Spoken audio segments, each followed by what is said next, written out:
Evet, kıymetli hocamıza çok çok teşekkür ediyoruz. Hemen pehlivanlarımız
Taşyören Bağlumer Meydanı'nda değerli güreş severler. Bu arada değerli üstadım Sebahattin Erdoğan 3 siklette yapılacak olan mücadelelerin sizlere dakika şema açıklamasını yapacak. Söz sende üstadım. Bugün yapılacak olan müsabakalarda Yıldızlar kategorisi 10 kilodan oluşuyor. 10 sikletten oluşuyor. 10 sikletten oluşuyor. Şu anda 50-60 kiloda Yıldızlar meydanına çıktılar. Kaç dakika güreşecekler? 6 dakika güreşecekler. Yıldızlar 6 dakika güreşecek. Evet, Yıldızların süresi 6 dakika. 6 dakika sonra yenişemediklerinde puanlamaya gidiyorlar. Altın puanda bastıran müsabakayı kazanıyor. Gençlerde 8 dakika yine aynı normal süre bitti mi de altın puana gidiliyor. Büyüklerde 8 dakika yine altın puana gidiliyor ama büyüklerde sadece baş pehlivanlar. Yani ağır siklette. Ağır siklette, evet. Yani büyüklerin ağır sikleti, yani baş pehlivanları süre 10 dakika oluyor. 10 dakika sonunda baş pehlivanlar yenişemedikleri takdirde altın puana gidiyor. Altın puan süresiz altın puanda bastıran müsabakayı kazanıyor. Ucu açık oluyor. Bu şekilde kategorilerde. Bu arada değerli güreş severler, Avrupa Dünya Şampiyonumuz ve ayrıca tarihinde Kırkpınar baş pehlivanlarımızdan Türkiye Halk Güreşi'nin umudu Feyzullah Aktürk. Türk güreşinin umudu şu anda Bağlumer Meydanı'na geldi ve ağır siklette en büyük favori olarak benim dedi Sebahattin Erdoğan. Evet. Neler söyleyeceksin? Evet. 3 Avrupa şampiyonluğu bulunan, arka arkaya 3 defa Avrupa şampiyonu olan yağlı güreşimizin de nadide sporcularından, pehlivanlarından Feyzullah Aktürk şu anda meydanına giriş yaptı. Bizleri selamladı. Ağır siklette şampiyonluğun en büyük adayı benim dedi. En büyük adayı benim dedi. Allah'ın izniyle bütün herkese meydan okuyorum dedi. Bugün başpehlivanlar sahaya çıkacak. 16 son 16'da pehlivanlar bugün müsabakaları bitirecekler. Yarın finaller yapılacak. Allah nasip ederse Feyzullah da ben en büyük favoriyim dedi. Herkese meydan okuyorum dedi. Allah'ın izniyle bugün başpehlivan müsabakalarında Feyzullah Türk renk katacaktır. Kendisine başarılar diliyoruz. Bu arada bakalım son model 0 kilometre arabayı bakalım kim alacak? Evet. Yarın akşamki finaller gününde. Evet. Gerçekten başkanımız Mesut Özarslan, Doktor Mesut Özarslan çok güzel ödüller koydu. Çok büyük ödüller koydu. Başpehlivan birincisine bir Renault Megane araba verilecek. 10 trilyon 500 bin lira tüm boylara yıldızlar, gençler ve büyükler kategorilerinde güreşecek pehlivanlara 10 trilyon 500 bin lira ödül var. Ödüller çok büyük. Başkanımız buradan seneye ödülleri artıracağız inşallah dedi. Seneye de Mega'nın yerine bir daire vereceğim dedi başpehlivan birincisine. Bu şekilde meydanlarında, Karakucak meydanlarında pehlivanları meydanlarına çekmek için bu başkanımızın koyduğu ödüller gerçekten çok cazip ödüller. İnşallah ileriki günlerde, ileriki aylarda, ileriki yıllarda bu organizasyonların sayıları artar. Mesut Başkanımız gibi Karakucak güreşini desteklerler belediye başkanlarımız, sponsorlarımız. Destek veren herkese Türk güreşi adına teşekkür ediyoruz. Sağ olsunlar, var olsunlar.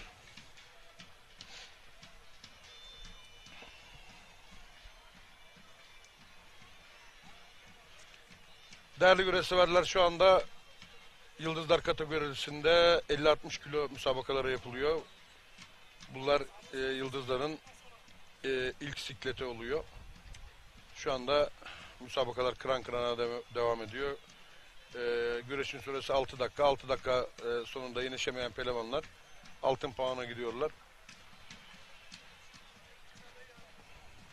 Geleceğin tahakkülleri, geleceğin rıza hayatları, geleceğin şampiyonları inşallah bu meydanlarından çıkar diyoruz.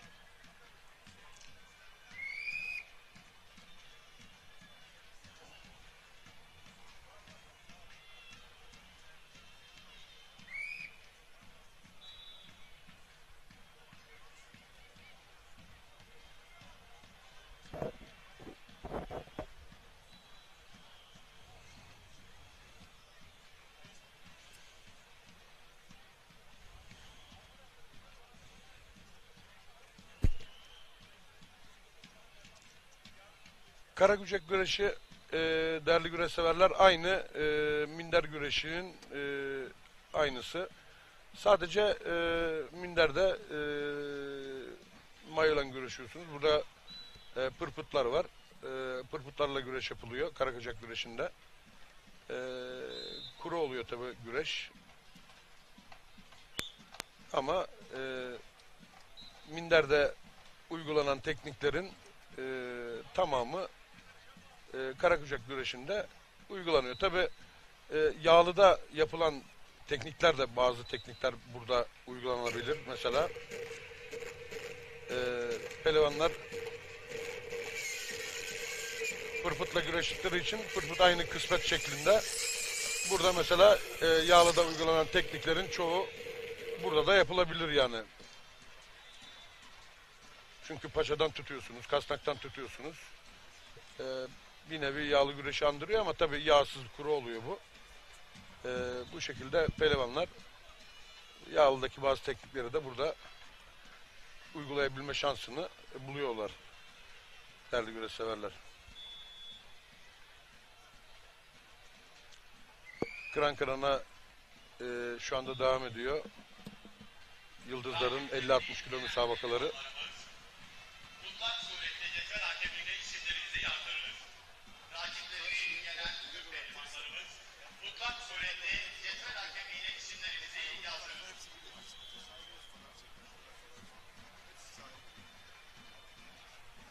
Değerli güreş severler, Yıldızlar Gençler Büyükler kategorilerinde katılım 1500 pehlivan civarında.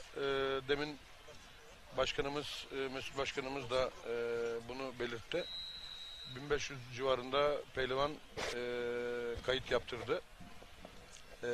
Gerçekten büyük bir sayı Karakucak güreşleri adına. İlk defa böyle bir Cumhuriyet tarihinde böyle bir büyük Karakucak güreşleri organize ediliyor. Buna da önderlik eden Keçiören Belediye Başkanımız Sayın Doktor Mesut Özaslan en büyük ödülleri koyarak buraya bu kadar pehlivanların katılım sağlamasını katkıda bulundu. Şu anda Yıldızlar kategorisi ikinci sikletler şu anda çıktılar. Cazcılar şu anda pehlivanları salavatlayacaklar. Yıldızlar 55 kilogram birinci gün birinci tur pehlivanları. Pehlivan.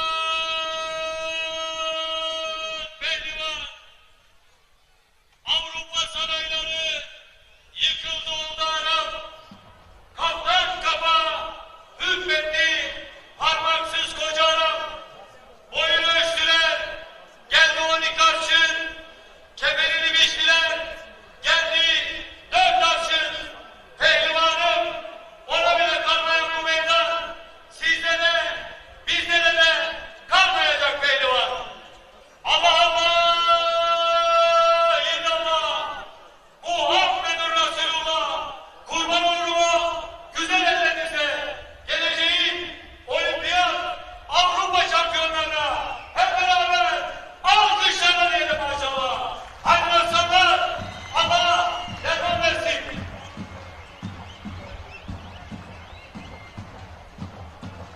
Şu anda Yıldızlar 55 kilo kategorisinde güreşecek pehlivanlar er meydanına Cazgırlar tarafından salındı.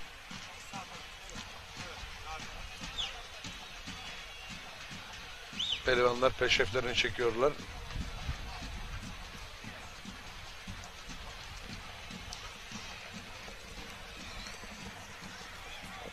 Geleceğin tahakkülleri, Rıza Kayalpleri. Evet, şu anda 55 kilo müsabakaları başlıyor. Bu arada protokolde Sayın Mansur Yavaş, Mesut Özarslan, Taha Akgül Uzal Alzenemiz, Türkiye Geleneksel Güreşler Federasyonu Genel Sekreterimiz Mahir Irmak da buradalar. Tüm kurumlarımız el ele, gönül gönüle. Evet, mücadeleler de başladı. Karakucak mazim var mı? Karakucak malzeme, Deneyimin. Karakucak malzememiz var. Tokat tarafında güreşlerde karakucak yaptım ben de. Yine bizim bu Osmaneli, Bilecik Osmaneli tarafında karakucak güreşleri oluyordu. Oralarda Ege tarafında tabii karakucakta zaman zaman yaptık.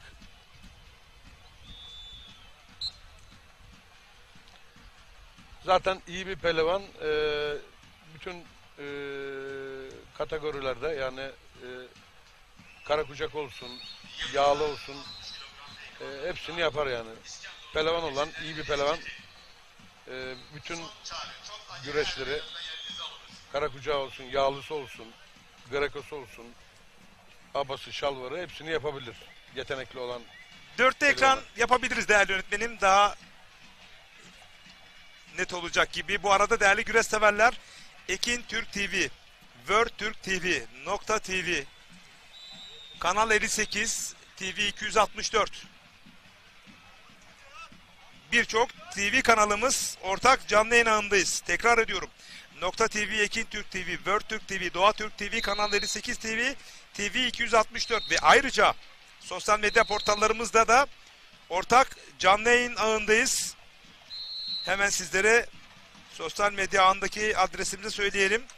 Er Meydanı, güreşin hakkını verenler, Pehlivan TV, sadece güreş, yağlı güreş pehlivanları ve Remzi Kurt sosyal medya portallarından canlı olarak izleyebilirsiniz. Bu güreşleri değerli güreş severler. TV 264, World Türk TV, TV 58 Nokta TV, Ekin Türk TV, Doğa Türk TV.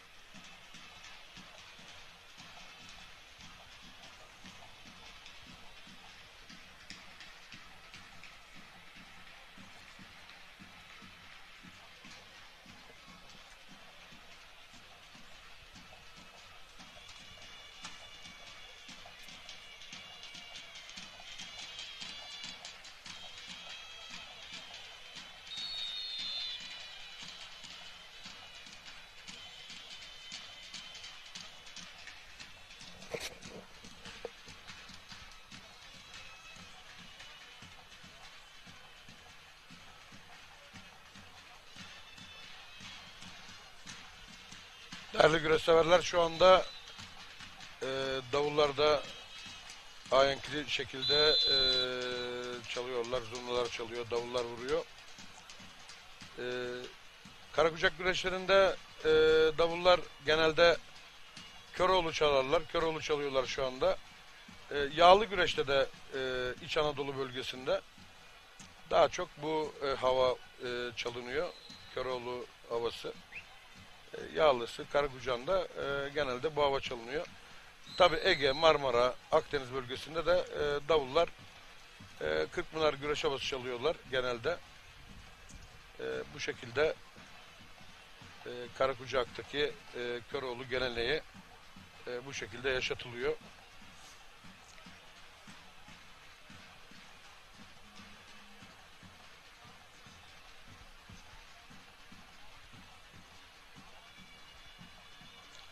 Gördüğünüz gibi güreş severler yıldızlar kategorisinde 55 kilo müsabakaları az evvel başladı.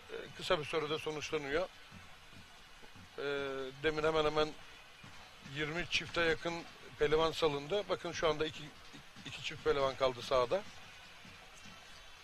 3 çift pehlivan kaldı. Evet, şu anda 3 çift pehlivan kaldı.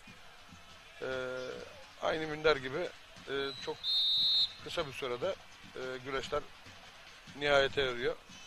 Tabi denk pehlivanlar birbirlerine geldikleri zamanda güreş haliyle uzuyor. Puanlamaya gidebiliyor. Çünkü buraların süreleri 6 dakika. 6 dakika sonunda yenişemediklerinde altın puana gidiliyor. Altın puanda da puanı alan bitiriyor güreşi. Galip geliyor. Galip ilan ediliyor. Bir üst tura çıkmış oluyor değerli güreş severler.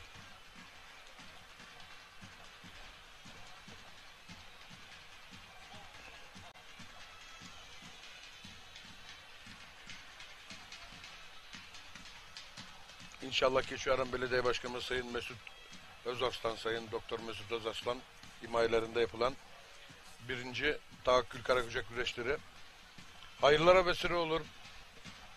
Bu sahalardan birçok Avrupa, Dünya Olimpiyat şampiyonları çıkar. Temennimiz bu. Bu sene olimpiyatlarda bir sürü branşa katıldık. Altın madalyamız olmadı inşallah. Önümüzdeki olimpiyatlarda birçok altın madalya alırız birçok branşta. Onun için işte bu karakücek güreşleri ataspor güreşimizin temelini oluşturuyor. Bu manada çok önemli. Evet saygıdeğer Alttan, misafirler, altyapıdan güreşçi yetişmesi açısından karakücek 60 güreşlerinin kiloda önemi çok büyük. birinci grup 50 kişi. Pehlivan! Pehlivan! Analar doğurur, çeker zahmeti, babalar bilir kıymeti. Cenab-ı Allah ihsan eylesin, yüce Türk milletine iman ile kuvveti. Hani Ali, hani Veli, hani Adalı, hani Kutdereli, pehlivanların piri Hazreti Hamza'dır belli. Pirimiz, üstadımız Hazreti Hamza, peygamberimiz, son iki cihan selveri Muhammed Mustafa erdiler nura. Allah Allah, illallah, Muhammedur Resulullah. Yiğit Türk aslanlarına hep beraber alkışlarla diyelim maşallah. Allah derman versin.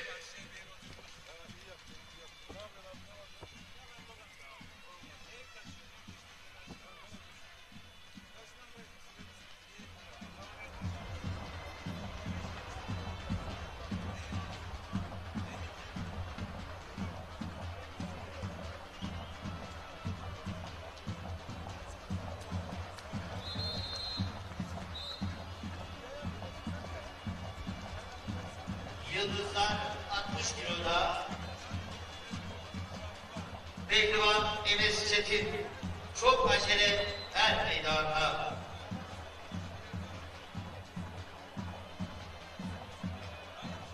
Yıldızlar 60 kiloda. Göktuğ Akba çok acele her meydanda.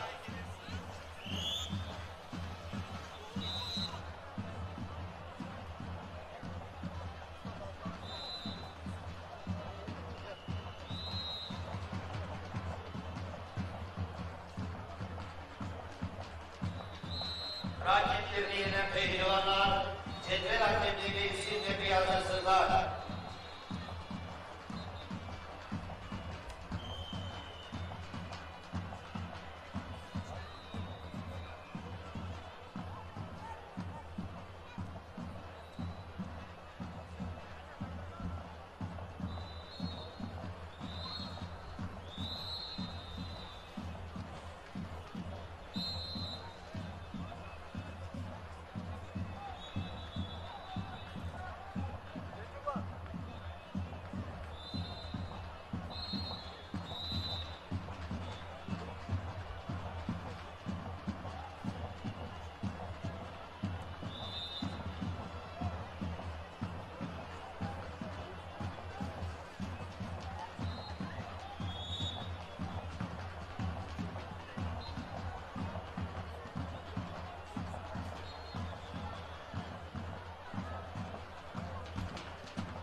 Devam ediyorlar.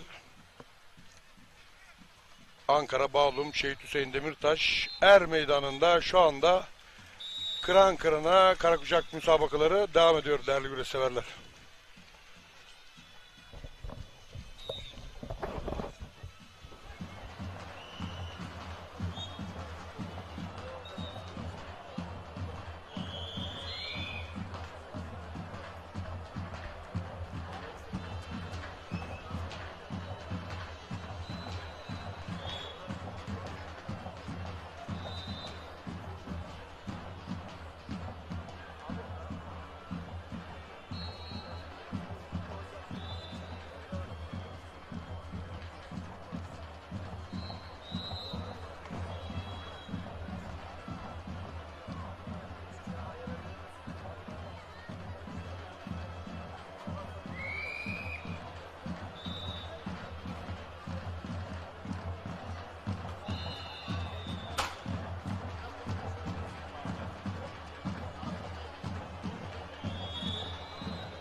kategorisinde 60 kilogramlık siklette mücadele ediyorlar.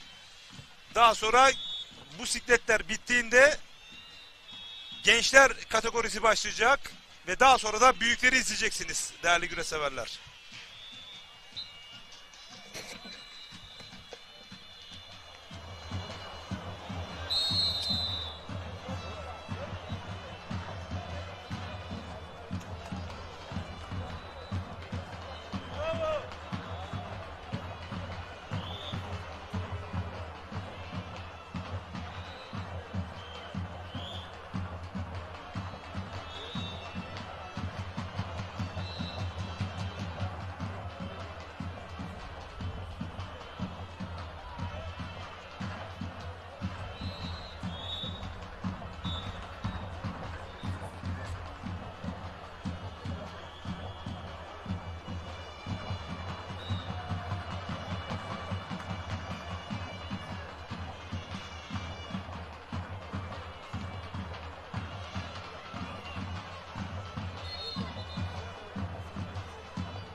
Evet doğrular.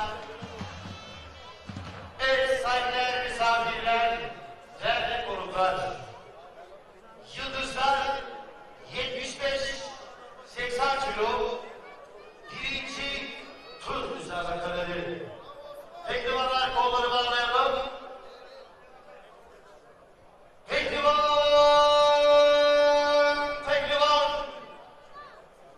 atamın elinde katmayla direk, hiç kimse olamaz dünyaya direk. Sen Aliço.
Hocam her meydanında sadece sağlık görevlilerimiz kalsın.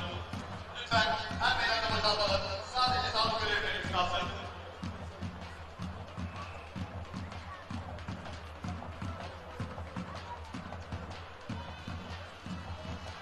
Hocam hazırda uygunluk varsa hemen hazırlayalım.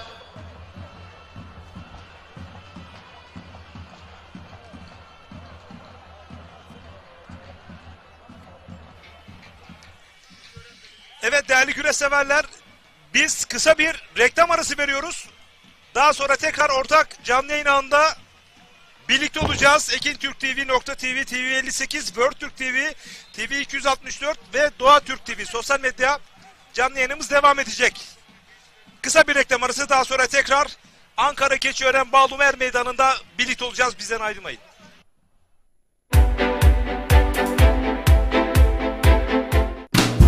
Bereketli tarlalardan lezzetli sofralara, bir yağ ayçiçek yağı ve Birma margarin. Türkiye'nin en büyük ayçiçek yağı üreticisi Trakya Birlik'ten.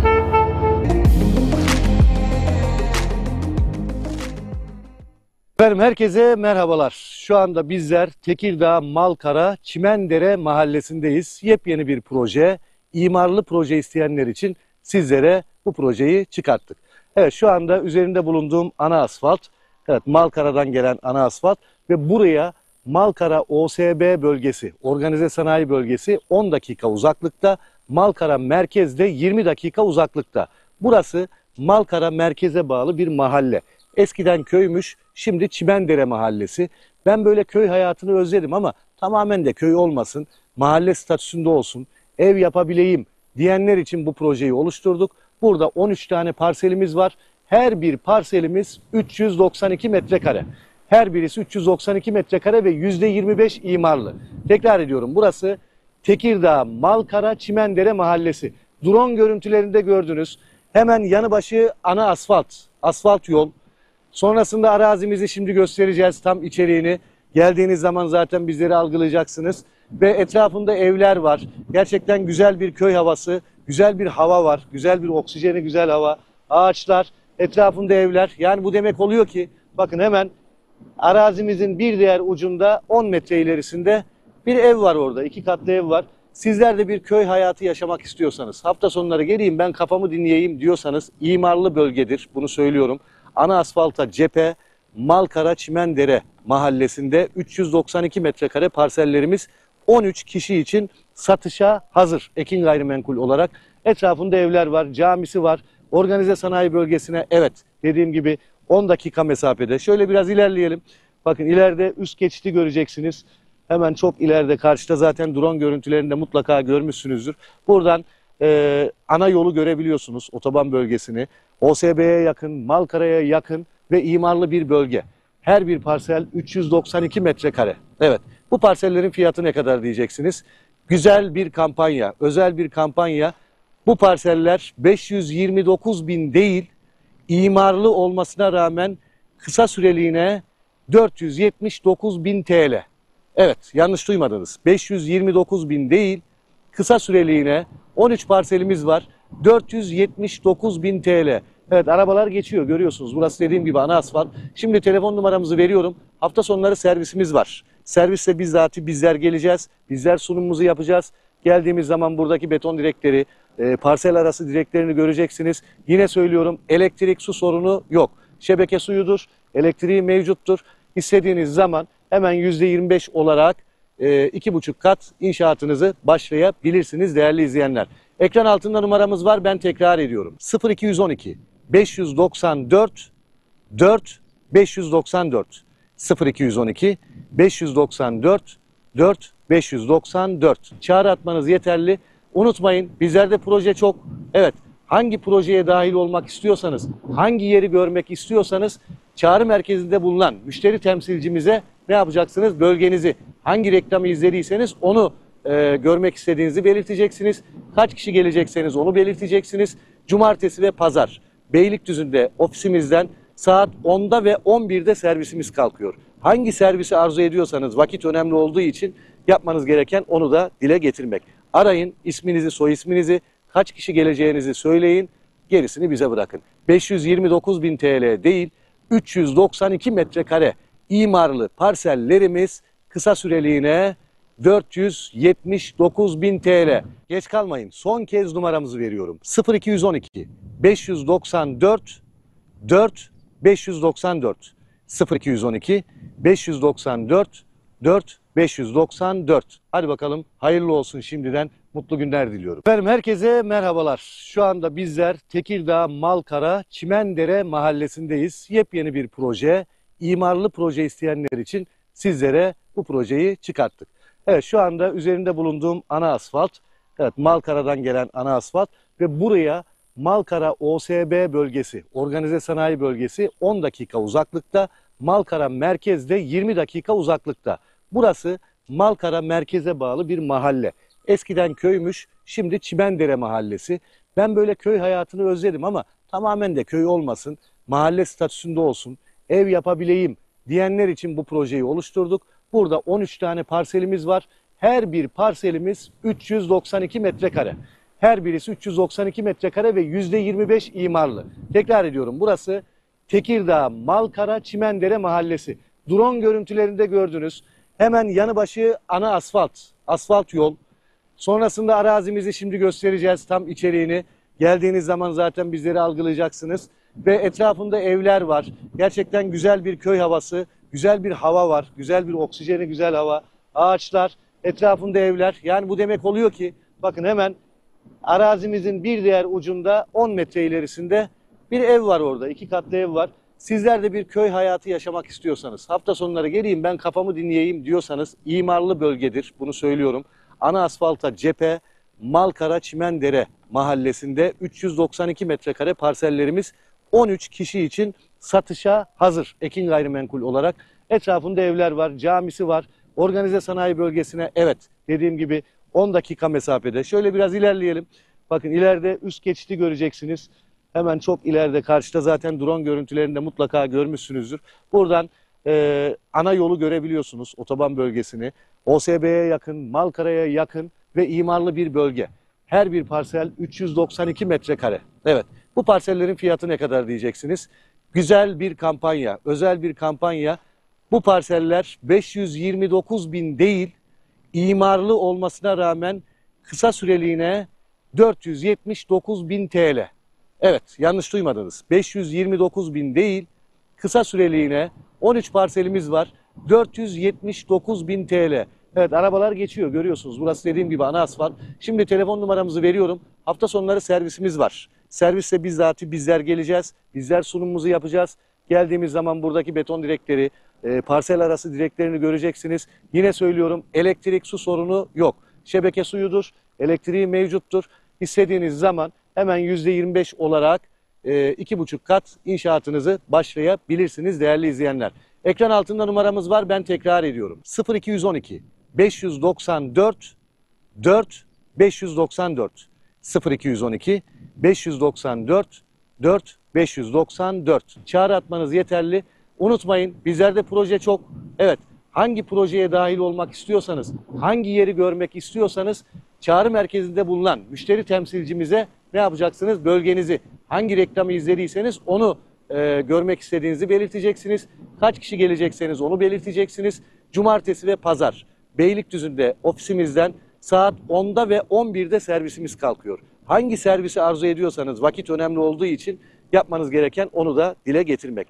Arayın, isminizi, soy isminizi, kaç kişi geleceğinizi söyleyin, gerisini bize bırakın. 529.000 TL değil, 392 metrekare imarlı parsellerimiz kısa süreliğine 479.000 TL. Geç kalmayın, son kez numaramızı veriyorum. 0212 594 4 594 0212 594 4 594. Hadi bakalım, hayırlı olsun şimdiden, mutlu günler diliyorum.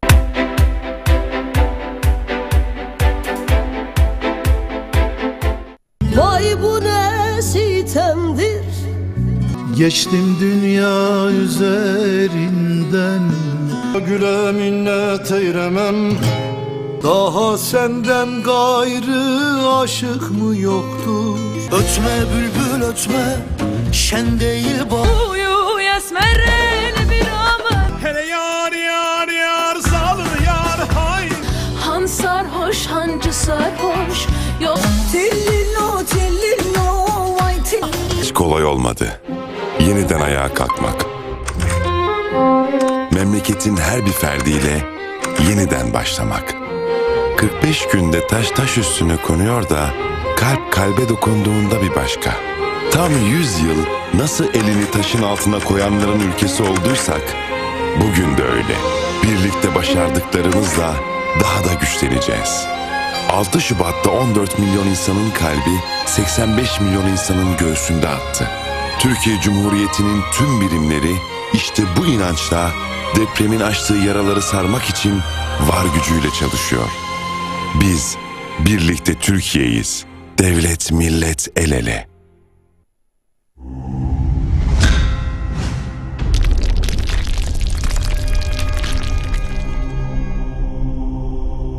Bizi izlemeye devam edin.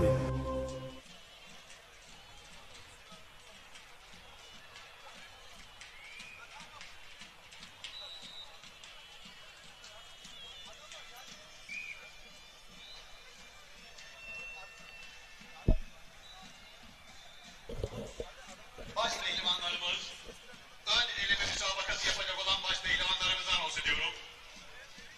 Hikâin Keser Bekir Gürlevik'le Doğan Yılmaz, düzeltiyorum Bekir Gürlevik, Doğan Yılmaz'la, Samet Taş'tan Orhan Şahin'le, Hasan Taha Küçük, Emre Kaçar'la, Efe Anıl Al, Ali Böncüoğlu'yla, Abdülkadir Güney, Semih Koç'la. Bu ismini okumuş olduğu 10 baş pehlivanımız çok acele her meydanında yerlerinizi alırız.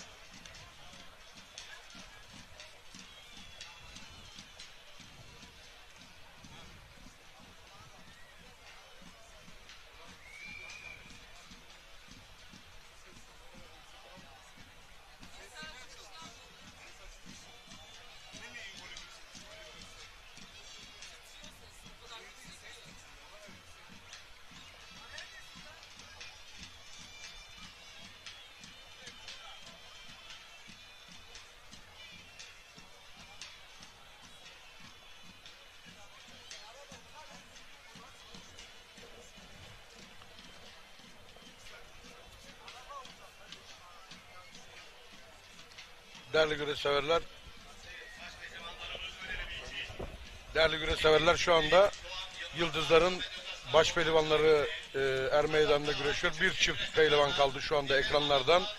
Seyrettiğiniz pehlivanlar, dışındaki pehlivanlar iniş yaptı.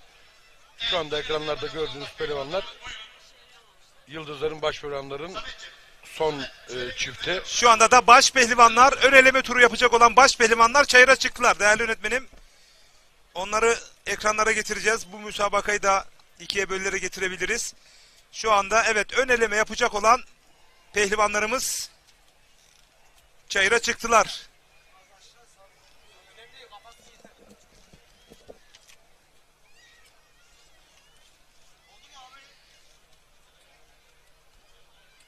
Baş pehlivanımız Hasan Taha Küçük. Çok acele er meydanında Hasan Taha Küçük.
Yıldızlar 55-60 kilogram pehlivanları.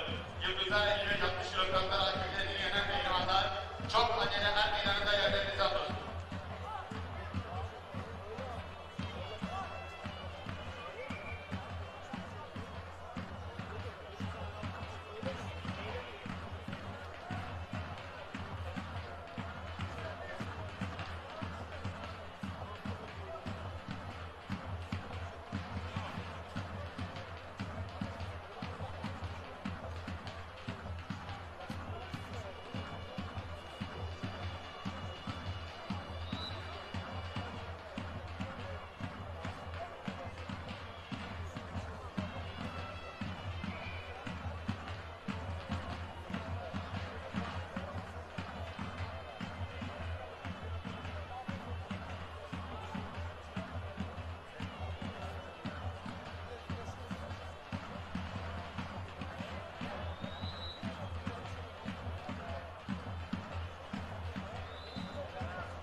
Yıldızlar 55-60 kilo pehlivanları. Yıldızlar 55-60 kilo pehlivanları. Çok acele pehlivan giriş kapısına geliyor. Evet, Yıldızlar 55-60 kiloda müsabaka yapacak olan pehlivanlar. Acele edelim.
Yıldızlar 55-60 kiloda müsabaka yapacak olan pehlivanlar son çağrı.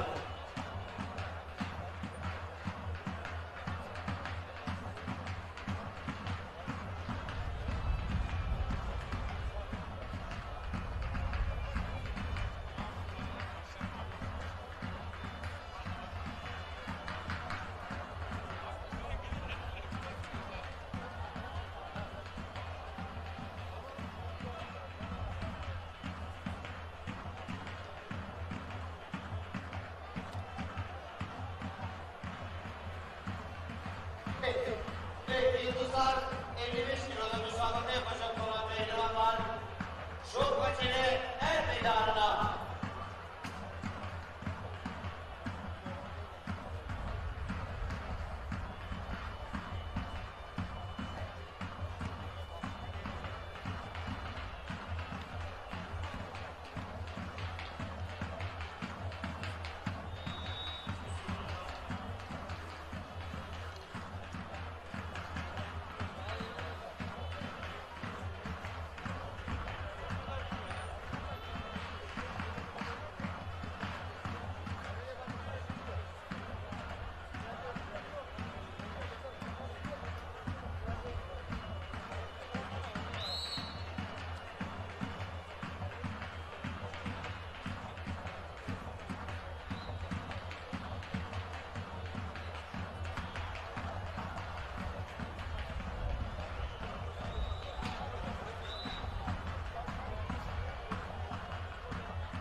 Yıldızlar 80 kilogram sporcuları, Yıldızlar 80 kilogramda güreş yapacak sporcular hemen arka tarafta hazır olunuz. Yıldızlar 80 kilogram, çok acil bir şekilde hazır olunuz.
Yıldızlar 80 kilogram, Yıldızlar 80 kilogram, çok acele eşlenme yerine, Yıldızlar 80 kilogram, çok acele cephe raketin arkasında sağlanacaksınız arkadaşlar.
pehlivan Berkan Ahmet Kara, Ahmet Efe ünlü müsabakasının galibi, çok derecede hak ettiğini bilerek isimlerimizi bildiririz.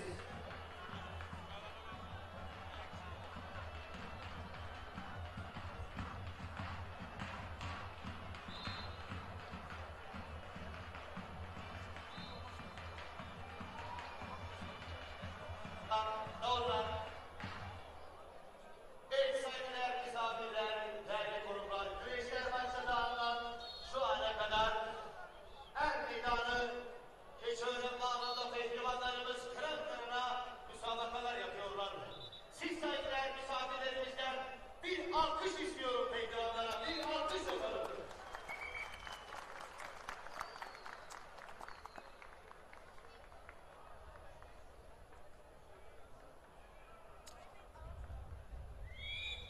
Dağlar devam edelim.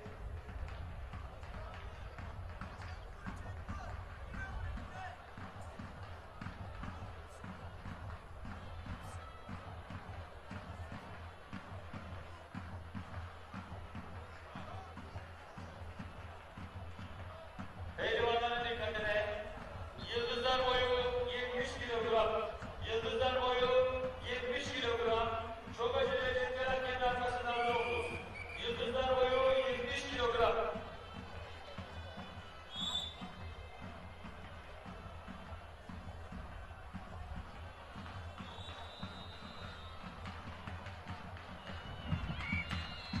Çavurlar.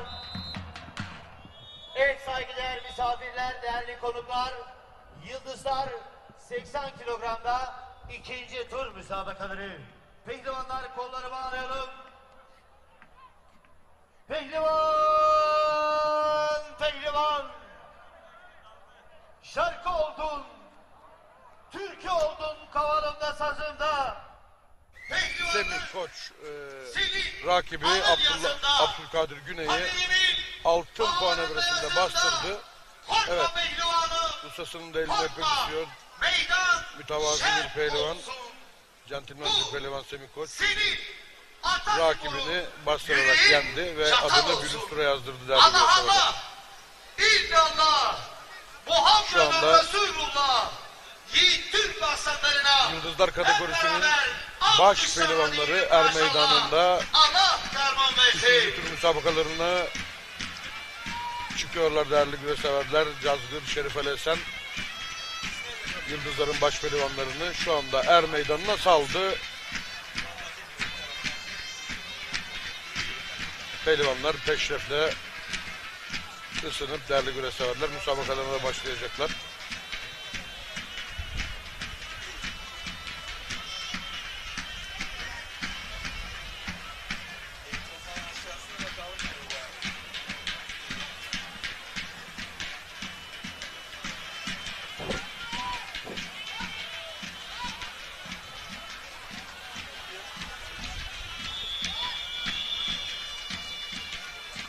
Evet, son başvuranlık müsabakası da sona erdi güreşseverler. Ön eleme müsabakaları, tamamlandı. Misafirlerimiz, Keçiören Belediyesi, Tahakkül, Karakucak güreşlerinde Er Meydanımıza, Atasporumuz güreşe çok büyük emekler vermiş. Ay yıldızlı bayrağımızı Avrupa, Dünya, Olimpiyat minderlerinde, olimpiyat semalarında dalgalandırmış, İstiklal Marşımızı adeta bütün dünyaya ezberletmiş olan birçok şampiyonumuz şu anda aramızdalar.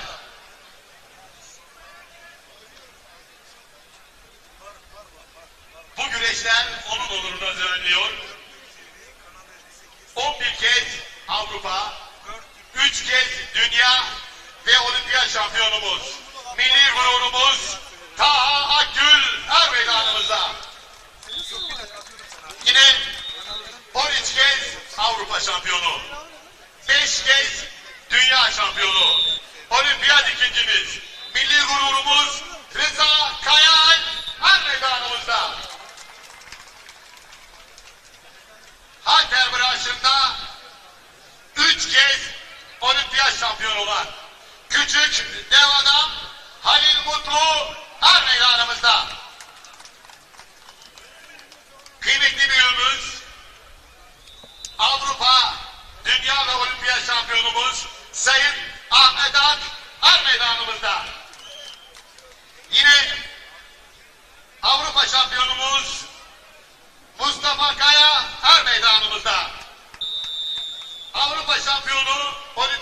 üçüncüsü Sayın Soner Demirtaş her meydanımızda. Avrupa şampiyonumuz Atakan Yüksel her meydanımızda. Kıymetli büyüğümüz, olimpiyat ikincimiz, yıllarca serbest güreş milli takım teknik direktörlüğünü üstlenmiş olan kıymetli büyüğümüz Sayın Necmi Gençalp her meydanımızda. Yine atasporumuz güreşe teknik adam olarak yıllarca büyük hizmet veren Sayın Yakup Topuz her meydanımızda. Yine Dünya Güreş Birliği hakem hocamız, olimpik kategori hakem hocamız, kıymetli büyüğümüz Sayın İbrahim Cicioğlu her meydanımızda. Evet kıymetli misafirlerimiz, daha birçok Avrupa, Dünya Olimpiyat şampiyonumuz ve Ay Yıldızı bayrağımızı göndere çektirmiş, Ay Yıldızı bayrağımızı dünya semalarında dalgalandırmış birçok şampiyonumuz şu anda her meydanımızda.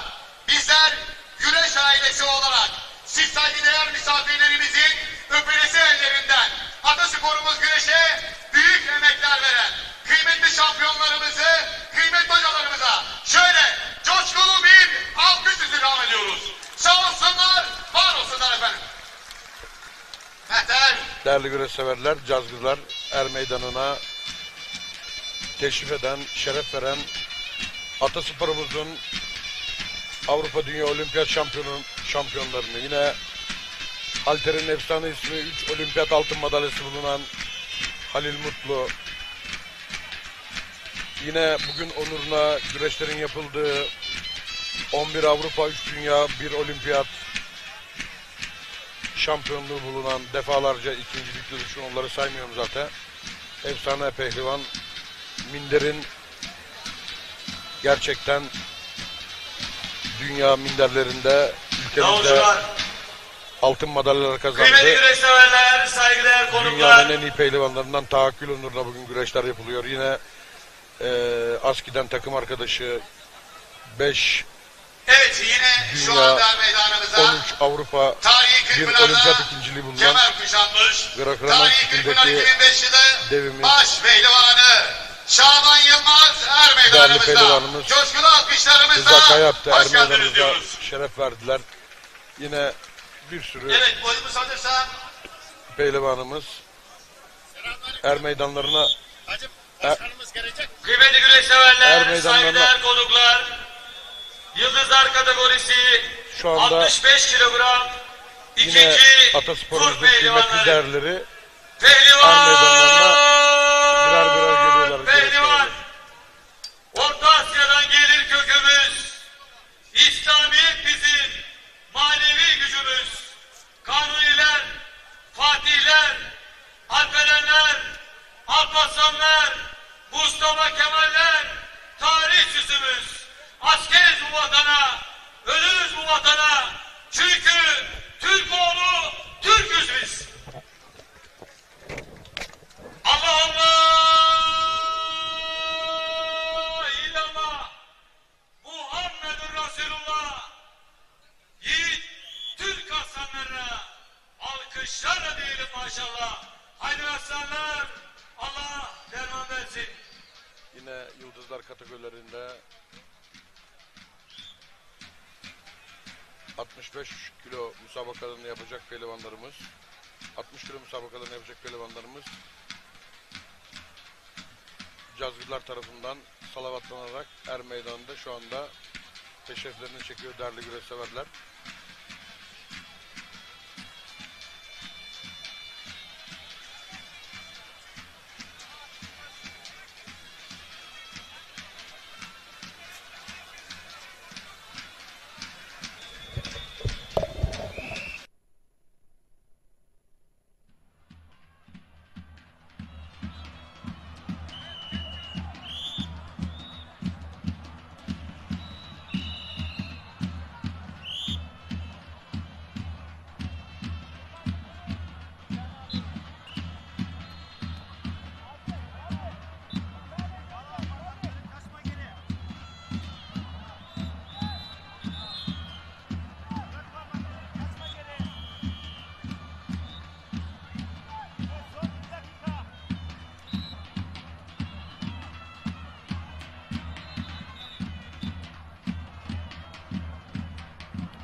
Hocam baş pehlivanların listesini alalım.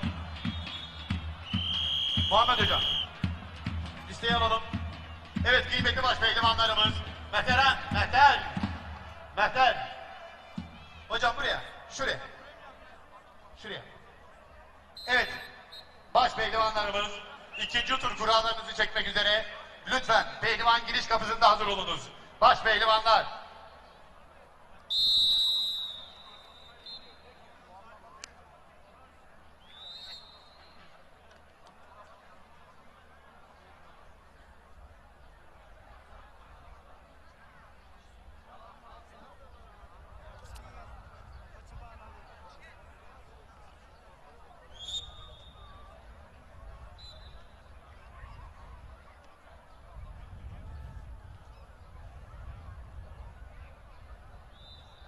Evet yine şu anda er meydanımızda Sağlık görevlilerimiz çok acele er meydanına. Avrupa Dünya Şampiyonumuz, milli gururumuz Sayın Burhan Akbudak er meydanımızda. Coşkulu alkışlarımızla hoş geldiniz diyoruz.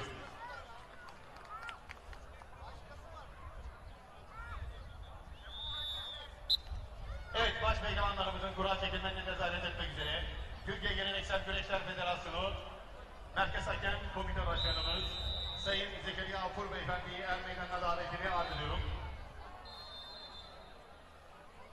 Evet baş pehlivanlarımız lütfen giriş kapısında hazır olunuz.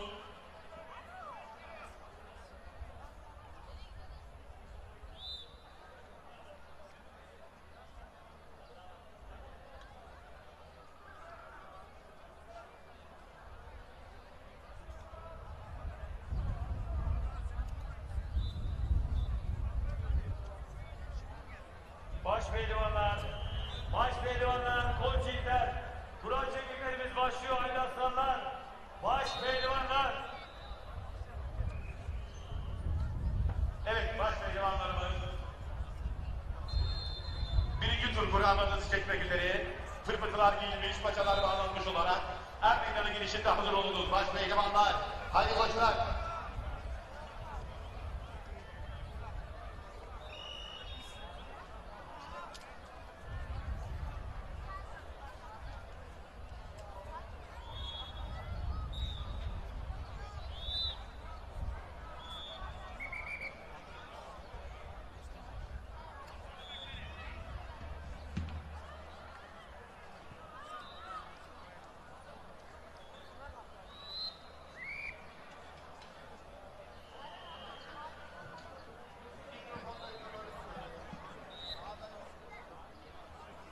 Evet kıymetli misafirlerimiz, baş pehlivanlarımızın kura çekimlerine başlıyoruz.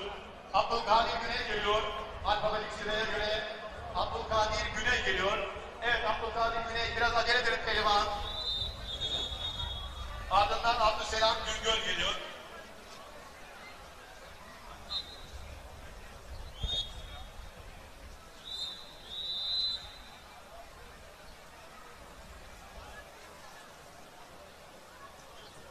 Abdülkadir Güney 20 numara.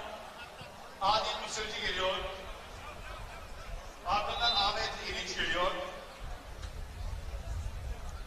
Abdülselam Güngör 42 numara. Adil Mısırcı geliyor. Ahmet İliç geliyor. Alperen Topgöz geliyor. Evet ismi okunan pehlivan kardeşlerim buyurun. Adil Mısırcı 17 numara.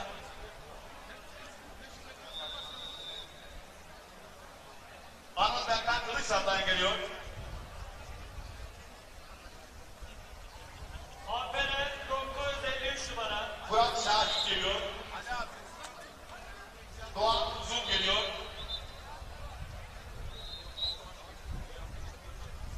Anıl Kılıçsal'a 33 numara.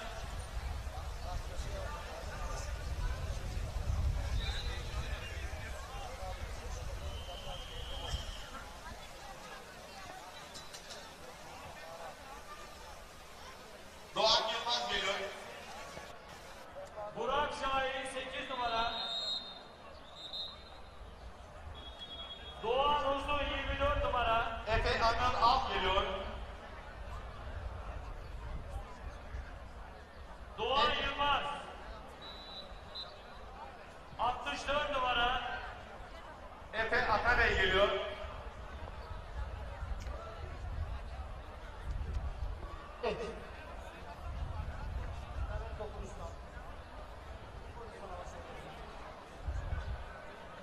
Ahmet Erinç 60 numara.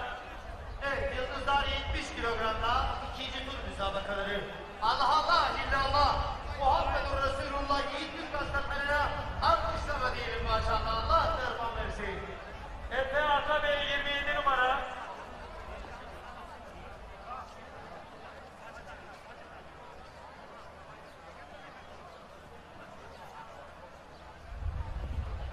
Efe Anıl Al 32 numara. Emin Öztürk geliyor.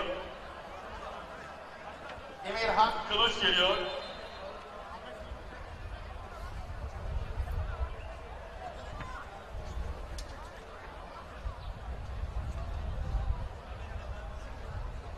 Emin Öztürk 52 numara. Enes Güler geliyor. Emirhan Kılıç 19 numara. Eren Dursun Turan geliyor.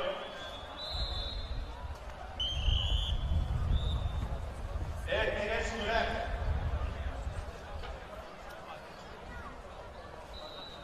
Enes Dursun Turan 35 numara. Eren Kavrak geliyor.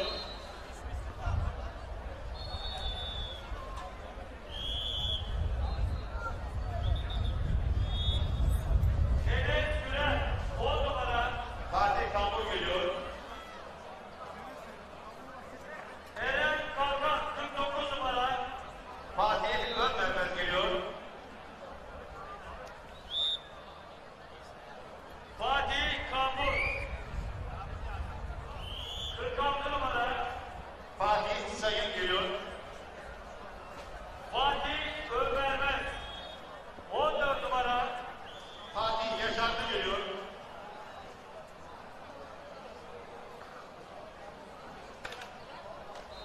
Fatih Sayın. Fatih Yaşarlı 25 numara. Bedri Uyumaz geliyor. Evet, kıymetli baş pehlivanlarımız. İsmi okunan baş pehlivanımız. Lütfen biraz acele edin. Feyzullah Aktürk geliyor.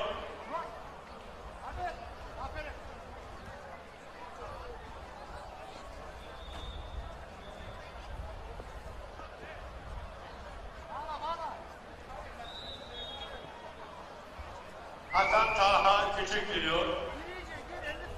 Feyzullah Akgül 7 numara.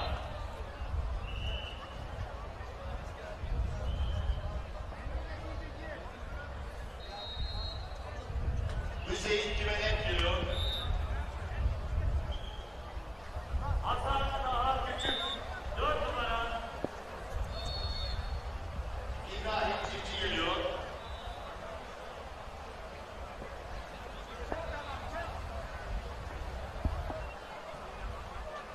Hüseyin Civelek 51 numara. İlyas Yıldırım geliyor. Evet, saygıdeğer misafirler, Yıldızlar baş müsabakalarında ikinci tur. Allah Allah, illallah. Muhammed Resulullah, yiğit Türk aslanları alkışlar diyelim maşallah. Allah terfan versin. İbrahim Çiftçi 16 numara. İlyas Yıldırım 3 numara. İsmail Can geliyor. Baş pehlivanlarımız acele edelim arkadaşlar.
Burası Ankara Keçiören Bağlumer Meydanı. Oldukça yüksek bir rakım. Mehmet Sakar geliyor. Yağmur geçişleri söz konusu. Mehmet Duran. 1 numara. Değerli güreşlerler, Çıkmaz şu anda geliyor. Ankara'nın en yüksek noktalarından Mehmet Sakar. bir yer burası, bu Bağlum 55 numara. Mesut Er Ergün Meydanı. geliyor. Şu anda yağmur geçişleri Mert oluyor Çıkmaz. ama güreşler de şu anda devam ediyor. Mikail Keser geliyor. Mesut Ergül. 5 numara. Şu anda baş pehlivanların, Muhammed Büyükler kategorisi Enes baş Bandırma geliyor. pehlivanlarının Mikail Kesen. kuralları çekiliyor değerli güreşseverler. 64 baş pehlivan Murat Duman geliyor. şu anda kurallarını çekecek ve birinci tur müsabakalarını yapacaklar değerli güreşseverler. Demin ön eleme müsabakaları yapıldı. Enes Bandırma. 10 pehlivan güreşti, 5 çift pehlivan güreşti. Murat Duman geliyor. Mustafa 64'e Akdoğan kaldılar. geliyor. Şu anda 64 pehlivan kurallarını çekiyor ve az sonra birinci tur müsabakalarına çıkacaklar değerli güreşseverler. Mustafa Büyükler Olgun kategorisinde geliyor. baş Murat pehlivanlar. Duman. 21 numara. Mustafa Akta. Mustafa Sessiz geliyor. 48 numara. Mustafa Olgun.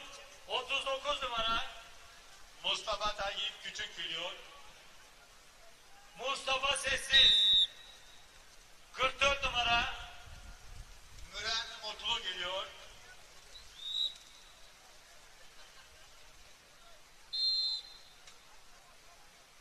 Mustafa Tayyip Küçük. 28 numara. Hürrem Mutlu. Oktay Çiftçi geliyor. 54 numara. Oktay Güngör geliyor.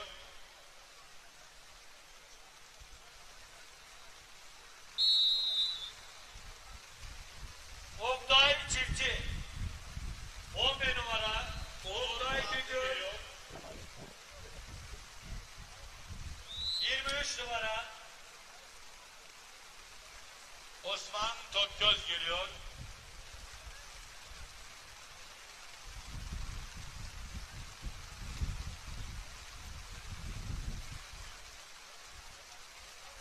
Onur Balcı. 57 numara.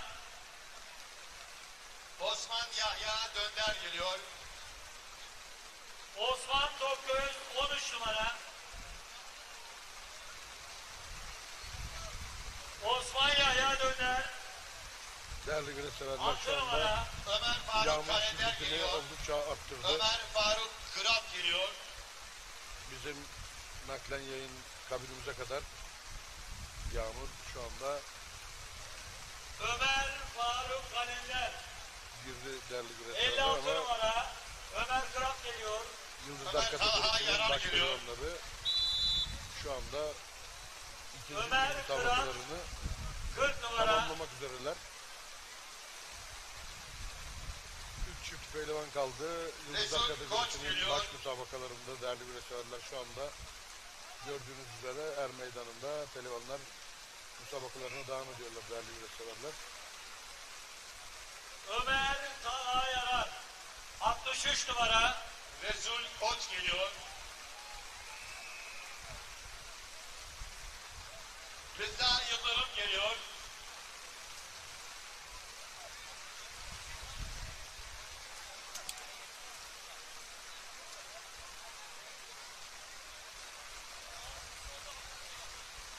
Samet Özaslan geliyor. Rıza Yıldırım 9 numara. Semih Arslan geliyor. Samet Özaslan 29 numara. Serhat Elvan geliyor. Şakir Bozkurt geliyor. Semih Arslan 61 numara.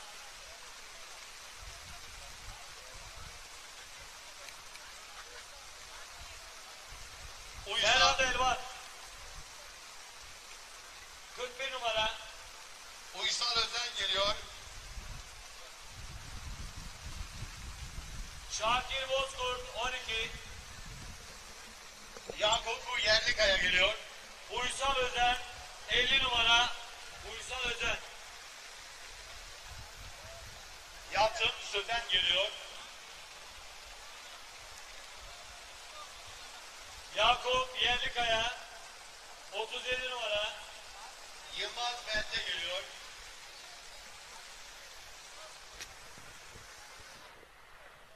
Yalçın Sözen 22 numara. Evet değerli güreş severler, yoğun yağış geçişi devam etmekte ama arkadan güneş yüzünü gösteriyor. Sanırım kısa bir Yılmaz Bence. süre sonra da yağmur şiddetini düşürecek. Güneş sıcak yüzünü gösterecek. Yunus Emre Karabacak 47 numara. Evet biz kısa bir reklam arası veriyoruz değerli güreş severler. Daha sonra baş pehlivanların son 64 eşleşmeleriyle birlikte olacağız. Bizden ayrılmayın. 2 numara.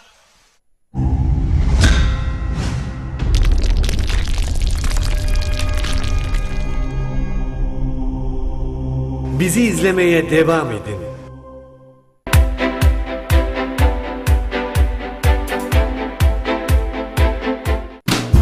Bereketli tarlalardan lezzetli sofralara bir yağ ayçiçek yağı ve Birma margarin.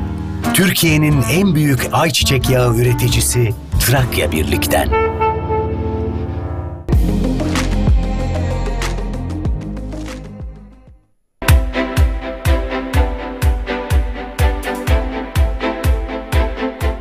Vay bu ne sitemdir. Geçtim dünya üzerinden, güle minnet eyremem. Daha senden gayrı aşık mı yoktur? Ötme bülbül ötme, şen değil bak. Uyu esmerel bir aman. Hele yar yar yar salın yar hay. Han sarhoş hancı sarhoş. Yok tellino tellino vay tellino. Serebral palsi, bebeklik ve çocukluk döneminde en sık rastlanan fiziksel engellilik durumudur. Ülkemizde her yıl 6.000'den fazla çocuk serebral palsi tanısı alıyor. Serebral palsi onların hayata aktif katılmalarını zorlaştırsa da özel eğitim ve rehabilitasyon sayesinde birçok şeyi başarabilirler. Yürüyebiliriz. Yutabiliriz. Konuşabiliyoruz. Erken teşhis ve doğru tedavi sayesinde daha neler neler yapabilirler. Gelin bu bayram serebral palsili çocukların ömür boyu ihtiyaç duydukları özel eğitim ve rehabilitasyon yolculuklarına destek olalım.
Milleti için canını feda eden şehidimizin anılarından başka yanlarında kim vardı?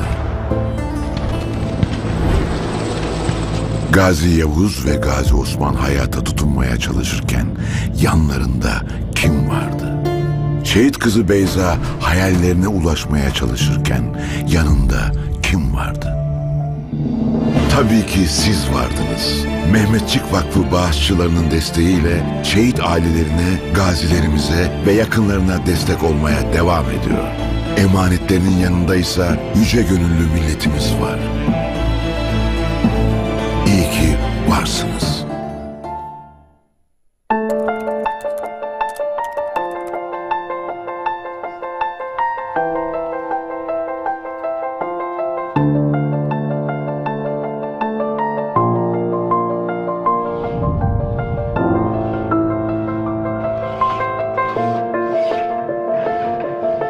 Geçmişten bugüne ahilik ile mesleki eğitimin değeri hiç değişmedi. Değişen tek bir şey var ki o da kullandığımız teknolojiler. Yenilik odaklı vizyonumuzla mesleki ve teknik eğitimi geleceğe taşırken ahilik mirasımıza sahip çıkmanın gururunu yaşıyoruz.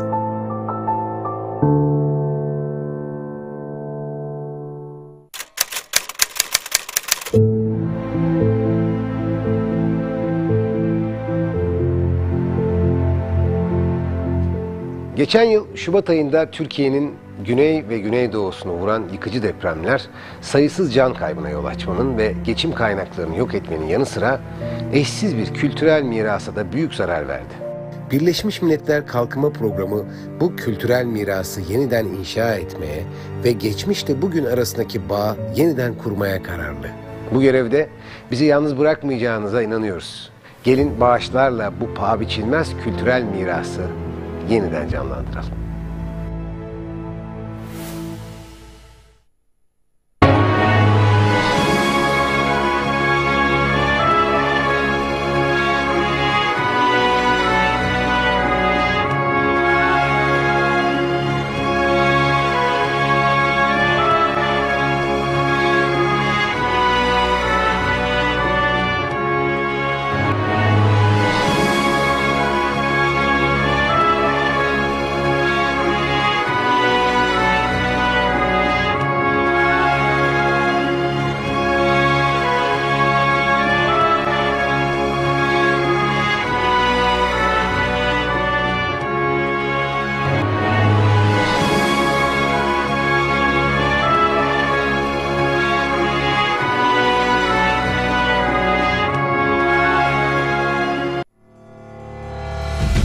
Zaman insanı değiştiriyor, geliştiriyor ve modernleştiriyor.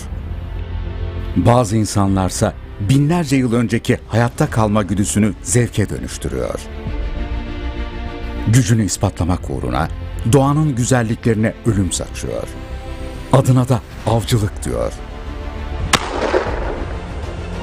Unutmayalım, her canlı bir mucizedir. Onlara kıymayalım. Ruhsatsız avcılık spor değil, katliamdır. Türkiye Tabiatını Koruma Derneği.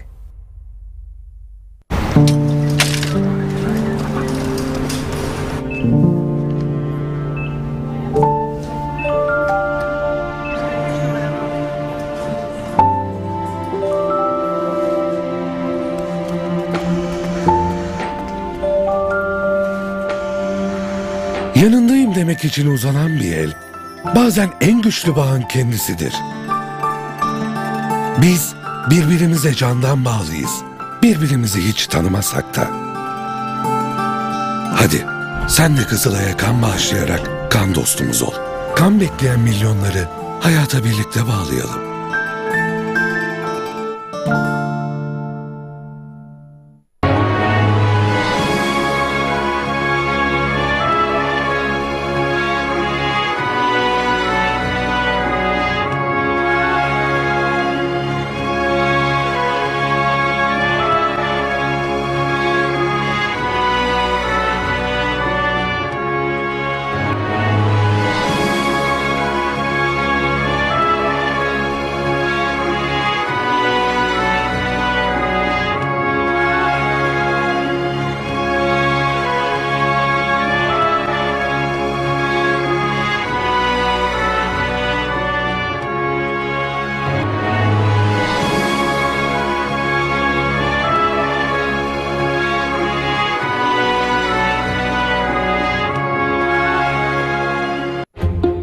Hiç kolay olmadı. Yeniden ayağa kalkmak. Memleketin her bir ferdiyle yeniden başlamak. 45 günde taş üstüne konuyor da kalp kalbe dokunduğunda bir başka. Tam 100 yıl nasıl elini taşın altına koyanların ülkesi olduysak bugün de öyle. Birlikte başardıklarımızla daha da güçleneceğiz. 6 Şubat'ta 14 milyon insanın kalbi 85 milyon insanın göğsünde attı. Türkiye Cumhuriyeti'nin tüm birimleri işte bu inançla depremin açtığı yaraları sarmak için var gücüyle çalışıyor. Biz Birlikte Türkiye'yiz. Devlet, millet el ele. Vay bu ne sitemdir. Geçtim dünya üzerinden, güle minnet eyremem.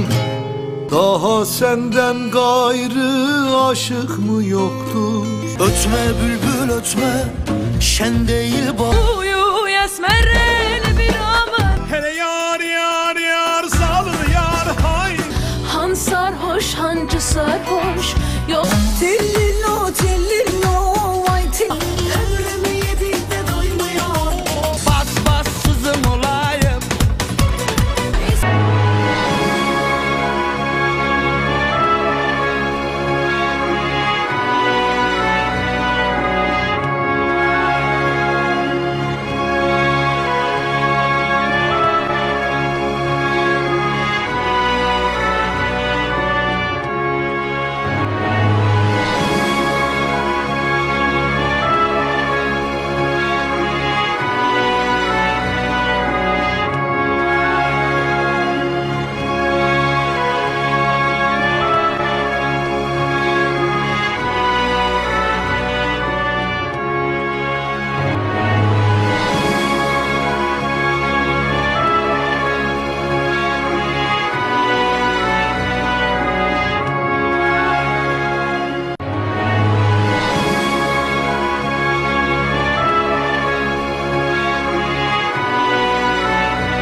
Geçmişten bugüne ahilik ile mesleki eğitimin değeri hiç değişmedi.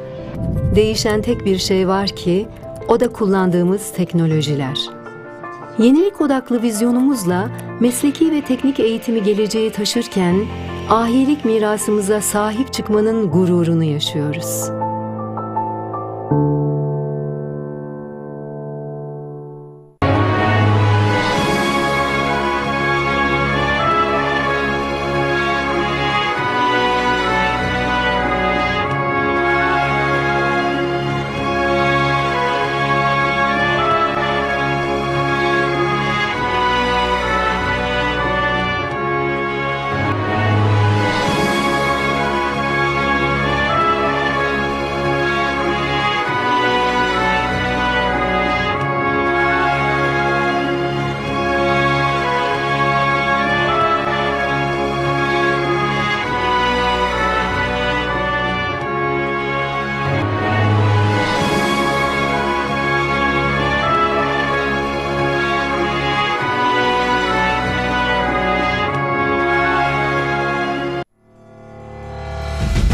Zaman insanı değiştiriyor, geliştiriyor ve modernleştiriyor. Bazı insanlarsa binlerce yıl önceki hayatta kalma güdüsünü zevke dönüştürüyor. Gücünü ispatlamak uğruna doğanın güzelliklerine ölüm saçıyor. Adına da avcılık diyor. Unutmayalım. Her canlı bir mucizedir. Onlara kıymayalım. Ruhsatsız avcılık spor değil katliamdır. Türkiye Tabiatını Koruma Derneği. Serebral palsi, bebeklik ve çocukluk döneminde en sık rastlanan fiziksel engellilik durumudur. Ülkemizde her yıl 6.000'den fazla çocuk serebral palsi tanısı alıyor. Serebral palsi onların hayata aktif katılmalarını zorlaştırsa da özel eğitim ve rehabilitasyon sayesinde birçok şeyi başarabilirler. Yürüyebiliriz. Yutabiliriz. Konuşabiliyoruz. Erken teşhis ve doğru tedavi sayesinde daha neler yapabilirler. Gelin bu bayram serebral palsili çocukların ömür boyu ihtiyaç duydukları özel eğitim ve rehabilitasyon yolculuklarına destek olalım.